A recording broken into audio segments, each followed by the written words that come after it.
Good morning, my friends and fellow treasure hunters. Today I'd like to continue our conversation about the mysteries of the Grand Canyon, some of the civilizations and the evidences that are in that area. For many years, starting in the time of the Spanish, the people were looking for a mysterious treasure or something brought here and left by the Aztec. The Spanish got wind of it through torturing and taking over the Aztec Empire. A large percentage of the treasure that Cortez once witnessed disappeared from the Aztec treasuries when the Spanish looted it. Now there are those that say it was cast into the lake. There are those that say that it was cast into the lake right there where the Aztec lived. I believe it's Texcoco. We do know that some of this treasure, at least in the form of gold ingots, has been recovered from sites in Mexico City when different excavations have been done. But the bulk of the treasure has never been found. And if we read some of the information written by the Aztecs of the day, some of those that were educated by the Spanish, like Diego Duran, or Tezozomoc, who was alive at that time and wrote a history that's now been translated from the Aztec language into English, Aztec or Spanish into English. And so there is a lot of information. The Spanish knew from torturing some of the Aztec people once the treasure disappeared. They got a hold of some of them and tortured them or pressed them for information, and they were told or seemed to understand that it had been taken to the north, to the area where the Aztec had come from, back to their homeland. And this information is confirmed in the Aztecs' own record when it talks about that the priests were sent back by the emperor, by Moctezuma. They were sent back, and in that record it tells about how many of the priests left and what they did. And in one record it says that they bent down and perform their magic on the ground. We know that one of the things that leads people to this area in southern Utah, northern Arizona, is the information about the petroglyphs that are left. Some very unique petroglyphs that are found only in this area. They come up from Mexico, they come up into the Kanab area, and then out onto the Arizona Strip, and that's the only places that they can be found. They lead here and then they disappear. Now I've had an individual who said that there was some of them found in southern Nevada. Well, that's very possible because southern Nevada, northern Arizona, and southwestern Utah are all in a Three Corners area. But until I actually see the evidence of them, it's just hearsay. I only go by the evidence. That's all I can do my research around is evidence, not on somebody's word. So until I see photographs of them and GPS coordinates of them, that's all it is. But it makes sense. The Aztec came back into this area and they hid something. They left something. The evidence is overwhelming. Starting out, I would like to talk about the Kincaid cave in the Grand Canyon area that was supposedly discovered in 1909 by G.E. Kincaid while he was on an expedition, supposedly for the Smithsonian, and he was looking for mining prospects. And it says that when he was down in Marble Canyon somewhere, approximately, I can't remember what he said, 50 miles from Crystal Canyon or Crystal Tovar Hotel, which was a new hotel on the Grand Canyon, overlooking the Grand Canyon. When you do the math and you go to that distance in the Grand Canyon, you find an area that there is a lot of caves visible from the river elevation. According to Kincaid, he said that 1,400 feet down from the rim of the Grand Canyon, there was a brown stain or a brown formation on the canyon wall that led him to believe that it was highly mineralized. And I've posted the photographs before. When you do the math and you go into that area and you look at the features, right where Kincaid said there was a brown stain, a formation that looks geologically like it could hold gold or silver or other minerals, there is indeed a brown mark, a large area, one of the only ones that are in that area for many miles in either direction. And we've went down into that area, we've looked with binoculars and spotting scopes, and we've spotted many caves. There's many possibilities in that area. Now, if this article was a hoax, somebody would have had to have done a lot of research on that article and on that area before they were able to write this accurate article. There's no way that they could have just made up this article without any backstory or information, because it matches precisely the area and what's in that location. Along with the Kincaid story of a large treasure cave, we have the Freddie Crystal story, which was also in the early 1900s. I'm going to confirm the date here. I believe it was in 1918 or 19. Okay, 1914. So in 1914, an interesting individual showed up in Kincaid, and he was looking for Aztec treasure. And he came back over the next few years at different times, and he had a map with him. And he used this map and the information that he had. He said that he had got this information and this map from the Mexican archives, that he had smuggled the information out, and that he followed some mysterious glyphs or petroglyphs up from Mexico to the area. And the map he had showed a series of canyons and formations on it. And after extensive research and searching, and then talking a few of the people in Kincaid into helping him, he managed to find what he was looking for. A large cave that went into the side of a mountain that met the description on his map. And the cave had been covered over.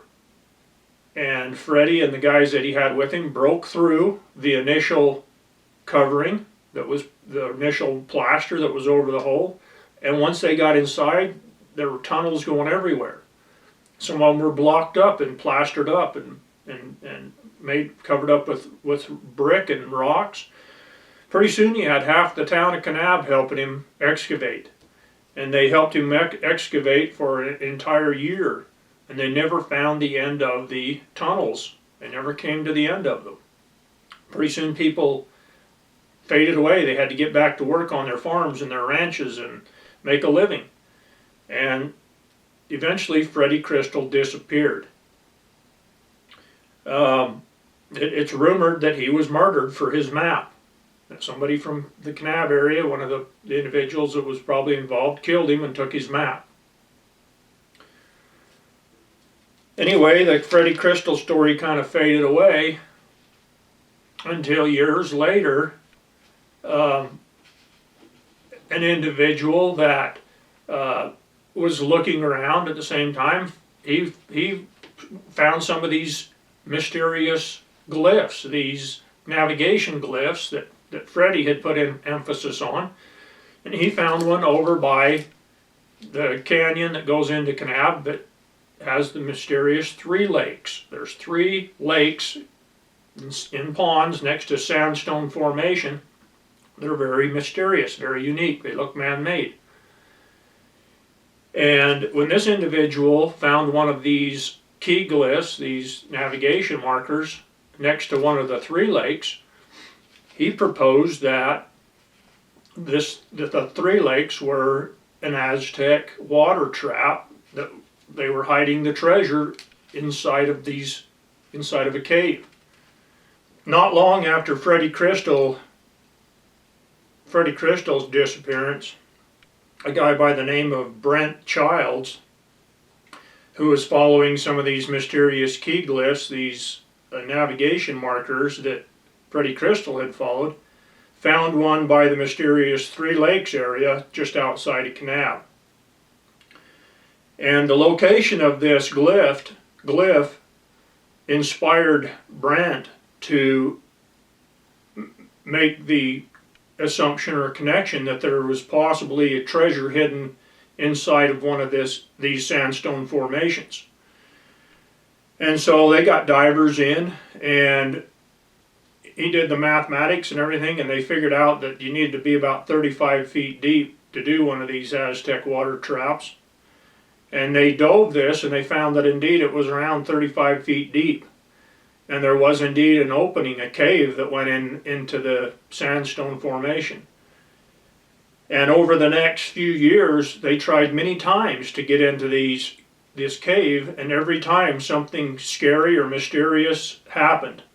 They were sabotaged, or they had bad experiences under the water. They couldn't get in, and they had some life threatening situations with losing oxygen, losing their air, and some of them saw some ghostly apparitions. So anyway, they tried a new approach. They decided they were going to core drill from the top into the formation, where they had done some different seismographing, or using different types of technology to locate what they felt was a source of non-ferrous metal, of gold or silver. And so when they core drilled into this formation, they brought their bit out. There was gold found on the drill bit. Well, strangely enough, that night the driller went home and had a heart attack and died. And then after that, Brent was up there doing some work with a cat, trying to lower the ground level, or some of the overburden that was on top of this. And he saw a mysterious individual, a Native American, who was dressed in a strange manner. And he approached Brent, and he said to him that there was a treasure there, but it was for the Native American people of this region, and that the time was not right for that to be uncovered, and that he should leave it alone. Well, after that, Brent decided to shut down all search for the treasure, and eventually his son Lon took over the property, owned the property, and then eventually he sold that property to the Best Friends Animal Sanctuary, which is a very interesting group in and of its own self, that has a back history that would blow your mind. It's tied to many crazy conspiracy theories. But so we now have the Kincaid mystery, the Freddie Crystal mystery, the Three Lakes mystery, and this water trap are all evidences that are confirmed. They were all found by following these key glyphs, or by some explorer. Now in the 1980s, I've mentioned in the past that a friend of mine who's now passed away, Steve Schaefer, my friend Dan Lowe actually knew Steve for many years before I was introduced to him. And Steve was a treasure writer and an archaeologist. And because of his treasure books that he wrote, a family from Old Mexico came up and hired Steve to help them find a lost treasure, or a treasure that ancestors had left for them. They had a document, a waybill, and they had certain information that was probably not on that document. I've read the document, and so they had some, and so I know there was some information missing. But this information put them in a starting area. So we know where they were looking, but Steve didn't happen to find any of the information that was on this treasure map, on this document. But some of the clues, some of the information we have found subsequently over the years. We have located some of the things that's talked about on this, in this waybill. Well, one of the interesting things that's contained in this waybill, something that's more interesting to me than that actual smaller family treasure, is a statement that is said in the Old Spanish when you translate it. It says that also told about a more ancient treasure that was put there by the people from the area, the natives from the area. Says that there was a treasure cave larger than any known to man. A treasure larger than any known to man. And how would this information that was brought up by these Mexican people, these native people from old Mexico, how would they have any information whatsoever about this treasure left by another group of people many years before their family treasure? How would they have known this information? They couldn't have just made this up. This is a literal document that contains the information written in old Spanish. It took us several years to get it translated accurately to where it could be understood.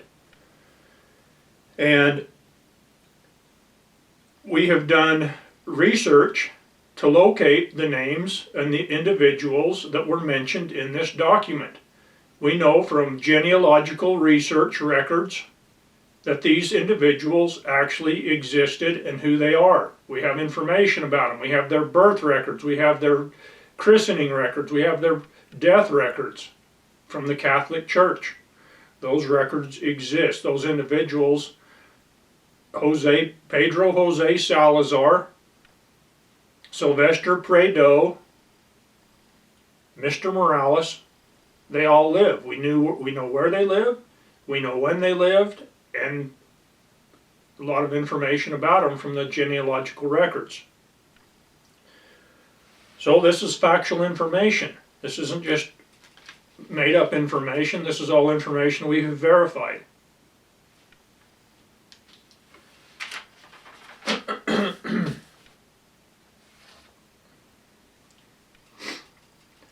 Not too many years ago, my good friend Dan Lowe, talking with local people from this region, was made aware of a mysterious large stone map.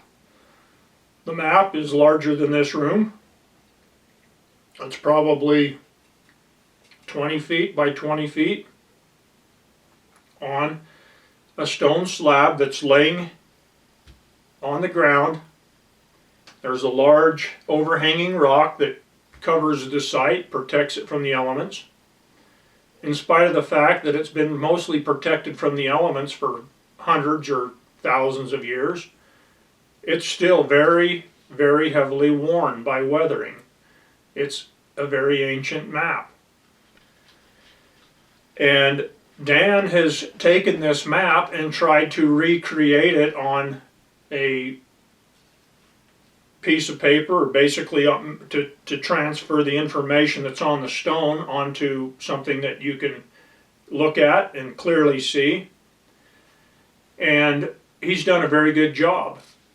Now, as I have taken more photographs in different lighting situations over the years, I have found many more things on this map than the things that Dan had found and included.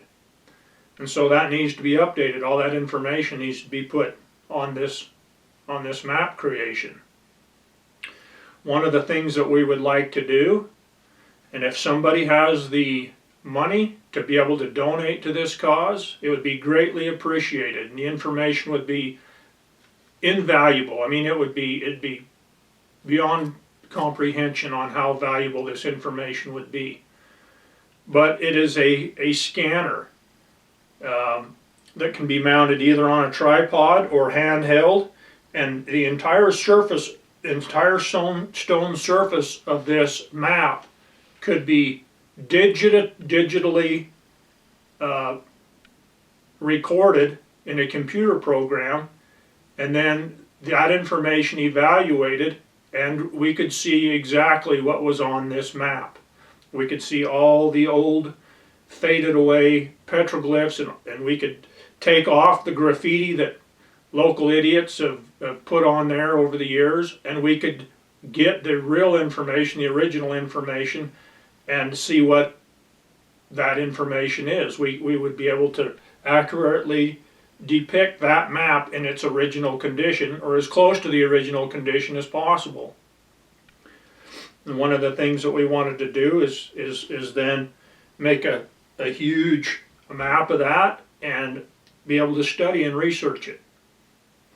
On this particular map, when you match this map with Google Earth features, many of the things that are shown on this stone map we have been able to find on the ground. The map indicates different civilization sites, sites where there are other petroglyphs. It shows some granaries where they stored grain. It shows a couple of cliff houses along the Grand Canyon. It also identifies several caves that we have mapped and looked at. It shows many things of great information. A couple of the things that are indicated on that map seem to show treasure sites. One of the things that the Aztec used to indicate gold was the sun. That's why they worshiped the sun, or they looked at the sun, the moon, was because that in their own writings and in their petroglyphs and their carvings in their temples, the sun was represented as a circle with lines coming out of it, which also is how they indicated gold. And so there are several things on this map that indicate that there is gold in some of these areas. However, when you go to these particular areas that are out in the middle of nowhere, it's taken us many years to get to some of these sites, you find collapsed things that are collapsed or that are covered over. You might find a petroglyph panel. So I believe that the Native Americans or the Aztec have hidden these entrances or covered them up. And so in order to uncover them, it would take some ground penetrating radar or some deep seeking metal detectors or something like that that shows a void. And a lot of these areas are in areas that are protected by the Grand Canyon National Recreation System, the park. And so you can't dig, you can't explore, and of course the U.S. government isn't going to go out there and work with you to verify this information. They want to hide this information because they have their own agenda. We could talk about their agenda, the agenda of the U.S. government or the elitists or the powers that be for many weeks on end. But basically it boils down to this. Information is power. Gold and silver and records of these people is information, and it's also verifies things that they don't want to be verified. They don't want people to know and understand there was a great civilization that existed and that fell into corruption and was destroyed. That's not part of the Manifest Destiny agenda. The Manifest Destiny agenda is to take away information from the masses and to consolidate that information among a few elite people for their benefit. Some other informations besides this discovered Aztec map, which I believe is an Aztec stone map, are all the Spanish information that we have found.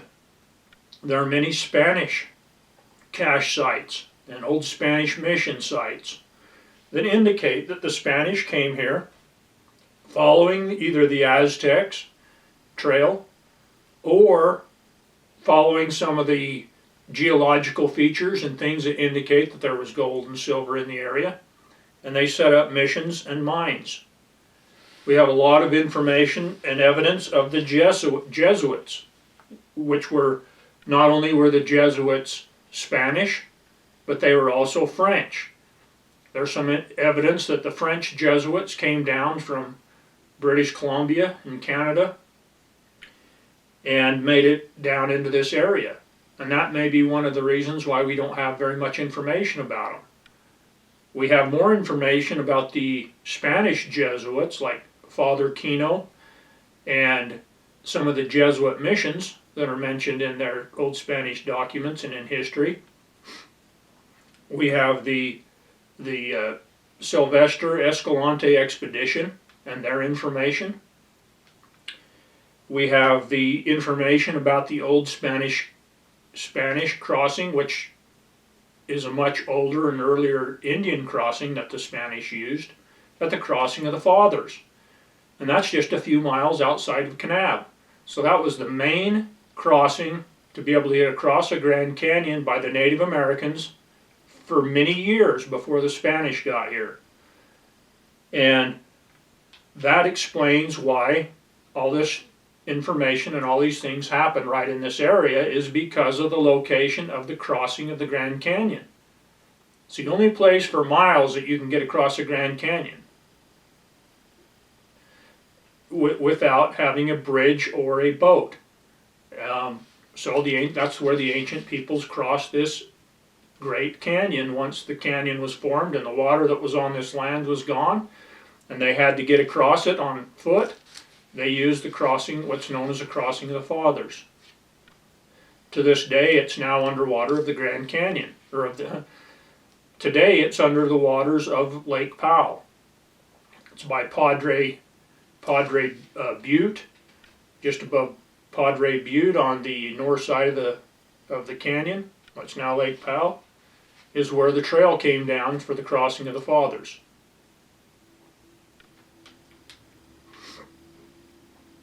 Another evidence that we have of a treasure left in the Grand Canyon or in this region by the Aztecs is the native Paiute and Hualapai tribes' stories and information that their groups were left to protect and guard the records of these people.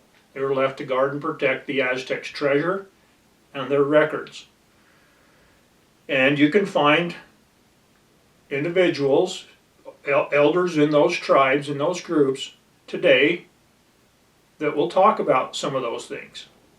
They won't tell you everything. They won't tell you all the information. They won't tell you where the treasures are hidden. Maybe they know, maybe they don't. But they will tell you the old legends and the old stories that have been passed down to them from their grandfathers about this. We have the Hopis with their emergence story. The Hopis say there was a time when they emerged and they came out from the ground, and they call this place the Simpapu, place of the emergence. It just so happens to be along the Colorado River, near the Colorado River. We have the Navajo have their own emergence story where they talk about how they came up from the underworld. We have areas within the Grand Canyon that the Park Service has said are off limits to exploration and to hiking. Why is it illegal to float down the Grand Canyon or explore the Grand Canyon without having a permit or without buying a lottery ticket, without obtaining a lottery ticket? Why is it illegal to do that? Why do you have to have a permit? These waters of the Colorado River are what's called legally navigable waters. By law, by the Constitution, the federal government and the state governments cannot prevent you from floating down or going down any navigable water. This includes private land where it crosses private land. This includes public land. This includes national parks. This is part of our Constitution, and yet the federal government still prevents and tries to prevent people from going down these navigable, legally navigable waters. Why do they do that? Somebody needs to challenge them. They need to be taken to the court, to the federal courts, up through the system to the Supreme Court, so that we can get some of our rights and our freedoms back. Because this is wrong. The government should not be able to prevent us from traveling and navigating on our roads and on our waterways. But that's why they've done it, is to prevent people from discovering and finding these important things from the past and from history. There's no other reason why they would prevent people from going down in certain areas, hiking out, parking your boat, and hiking in these areas, or hiking from the top into these areas. There's no reason why they would prevent you from doing that unless they're hiding something. We know many of the caves in the Grand Canyon have been gated, have been metal gates, and bars have been put over the top of them, and they've been anchored into the rock. Why did they do this? If you ask them, if you confront the Park Service about this, they say it's to protect the sensitive bat species that live in these caves. Well, I don't believe it. There's thousands of caves all over the western United States that have bats in them. And none of these caves, or very few of these caves, have gates or grates over them to protect the bat species. There's something about the Grand Canyon they don't want you to find and to discover. And all these things that I've just talked about, the Kincaid story, the Freddie Crystal story, the Three Lakes, the Morales family, Waybill, the Dan Lowe clamshell treasure map, the presence of the Spanish, the presence of the Jesuits, which were also Spanish and French, and several other groups. The native tribes themselves telling about this important information, the Hopis, the Navajos, and now we have more modern explorers that have found things, have found areas. We have the government's conspiracy. The government calls it a conspiracy theory, but why else are they guarding, protecting, hiding, and preventing people from going into certain areas in the Grand Canyon? Particularly some areas that have names, have Egyptian names, have Native American names. And why have they gated all these caves, these accesses, to prevent people from going in there? It just doesn't make any sense unless they're trying to hide something. In the next series, I'm going to talk about and show some of the caves, the newer caves that have been found. Some of them are gated, some of them are not.